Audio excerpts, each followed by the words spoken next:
উত্তরায় milestone school and কলেজে বিমান দুর্ঘটনায় নিহত অষ্টম শ্রেণীর শিক্ষার্থী মাহিয়া তাসনিমকে মেহেরপুরের মুজিবনগর উপজেলার জয়পুরে দাফন করা হয়েছে।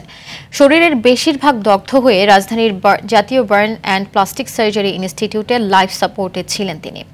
বৃহস্পতিবার বিকেলে চিকিৎসাধীন অবস্থায় মৃত্যু হয় তার। একই হাসপাতালে দগ্ধ আইমান নামে ১০ বছরের আরেক শিক্ষার্থীর দাফনের প্রস্তুতি চলছে শরীয়তপুরে।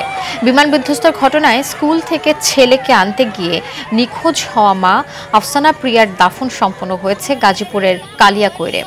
এদিকে ব্রাহ্মণবাড়িয়ায় স্কুলটির শিক্ষিকা মাসুকা বেগমকে বিমান বাহিনীর পক্ষ থেকে দেয়া হয়েছে গার্ড অফ অনার।